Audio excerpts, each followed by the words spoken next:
الحمد لله رب العالمين والصلاة والسلام على رسوله الكريم أما بعد فأعوذ بالله من الشيطان الرجيم بسم الله الرحمن الرحيم يتلو عليهم آياته ويزكيهم ويعلمهم الكتاب والحكمة صدق اللہ العظیم.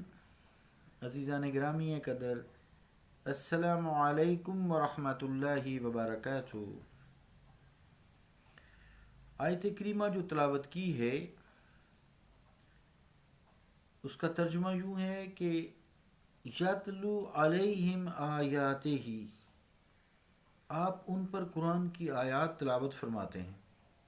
وَيُزَكِّيهِمْ، اور ان کے نفسوں کو پاک کرتے ہیں. وَيُعَلِّمُهُمُ الْكِتَابَ، اور انہیں قرآن یعنی کتاب کی تعلیم دیتے ہیں. وَالْحِکْمَةَ، اور سنت یعنی احادیث مبارکہ سکھاتے ہیں. اللہ کا قول سچا ہے جو بڑی ہی عظمت والا ہے. عزیزان گرامی قدر، بہت دنوں سے جو ہماری گفتگو تصوف کے ٹاپک پہ چل رہی تھی اس کو اب تعارف پہ بھی چل رہی تھی نا، تو اس کا کچھ خلاصہ بیان کرتے ہیں کہ جو شخص اس سبجیکٹ کو سیکھتا ہے، اس سبجیکٹ کو عملی زندگی میں لاگو کرتا ہے، اپنا تزکیہ نفس کرتا ہے، اس کو اپنے عیب تو نظر آنے شروع ہو جاتے ہیں، دوسروں کی وہ عیب چینی نہیں کرتا. خود کو وہ گناہ گار سمجھتا ہے، دوسروں کے گناہوں سے نظر نہیں آتے. وہ اپنے کو سب سے زیادہ گناہ گار سمجھتا ہے. جب وہ اپنے آپ کو گناہ گار سمجھتا ہے تو اس صورت میں وہ اپنا تزکیہ کر سکتا ہے نا. اب اگر وہ اپنے آپ کو پاک باز سمجھے، بڑا متقی زاہد مرتاض سمجھے، بڑا دیندار سمجھے، بہت زیادہ پاک سمجھے کہ مجھ سے تو گناہ ہو ہی نہیں سکتا، ہوتا ہی نہیں ہے، یا میں بڑا نمازی ہوں، پرہیزگار ہوں، میں یہ ہوں، میں وہ ہوں، تو قدم قدم پہ گناہ ہے.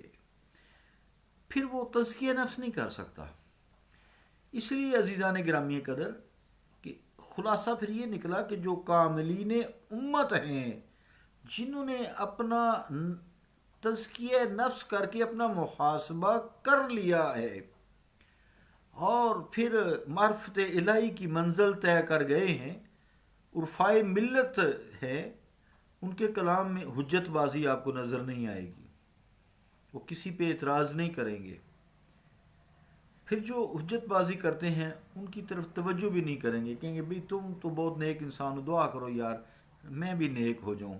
بڑی خامیاں ہیں، بڑی کوتاہیاں ہیں، بڑا میں گرا ہوا ہوں، گمراہیوں کے گڑھوں میں گرا ہوا ہوں، میں گناہوں میں پھنسا ہوا ہوں، گناہوں کی دلدل میں پھنسا ہوا ہوں، گناہوں سے میرا جسم انگ انگ لوں لوں بھری پڑی ہے، تم دعا کرو.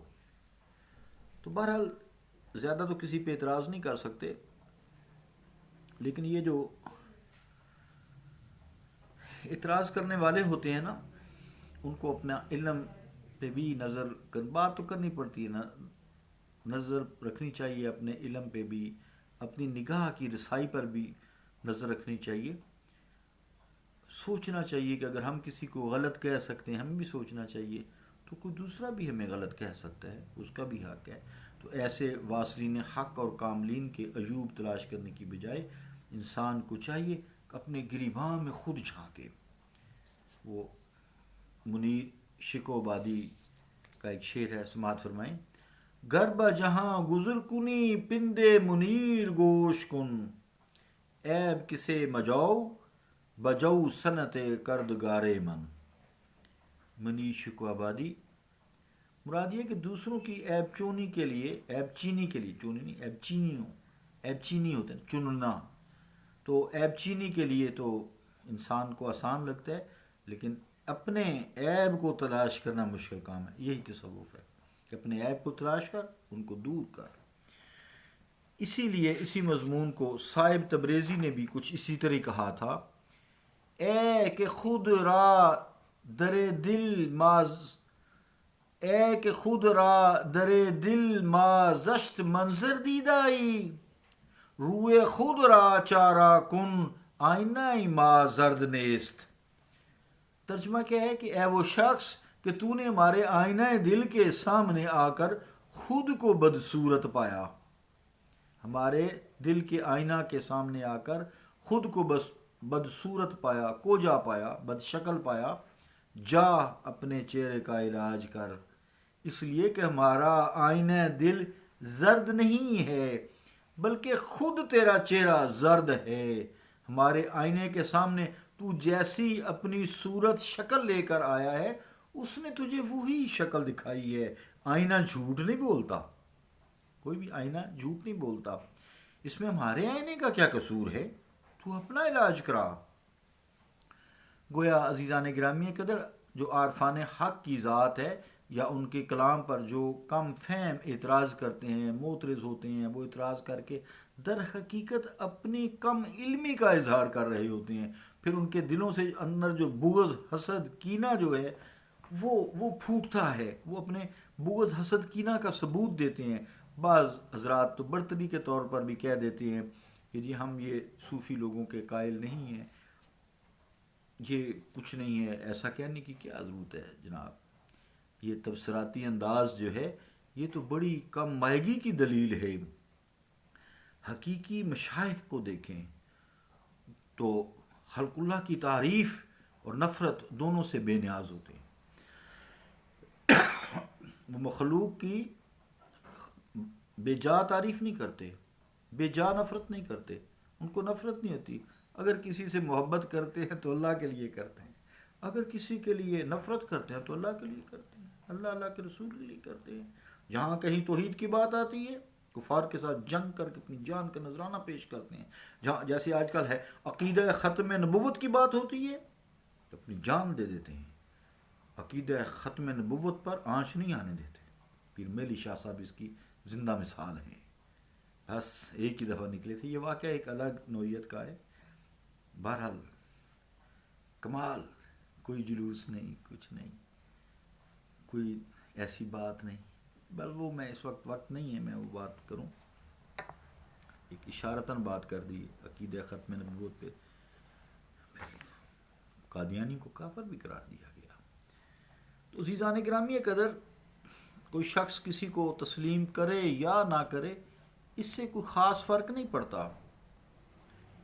نصیر الدین شاہ صاحب فرماتے ہیں ہمیں پر منحصر کیا ہے، ہم اٹھتے ہیں تو اٹھ جائیں، رہے گا سجدہ گاہے شوق ان کا سنگ در پھر بھی۔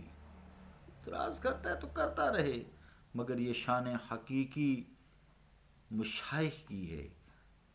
جعلی کی بات نہیں ہم کرتے، مصنوعی کی نہیں بات کرتے، جن لوگوں نے روپ دھارے ہوئے ہیں کچھ بھی نہیں ہے۔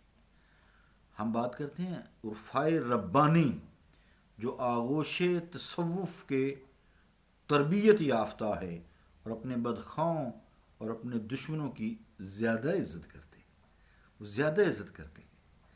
شاید نصیر الدین شاہ صاحب نے اسی تربیت کے زیر اثر یہ شعر کہہ دیا۔ کیا فرماتے ہیں؟ نصیر اپنوں کی عزت لوگ کرتے آئے ہیں لیکن، نصیر اپنوں کی عزت لوگ کرتے آئے ہیں لیکن، وہ ہم ہیں جن کو تعظیم عدو کرنی بھی آتی ہے، وہ ہم ہیں جن کو تعظیم عدو کرنی بھی آتی ہے۔ صلی اللہ تعالیٰ علی رسول خیر خلقہ محمد وعلی آلہ وصحبہ اجمعین برحمتک یا ارحم الراحمین۔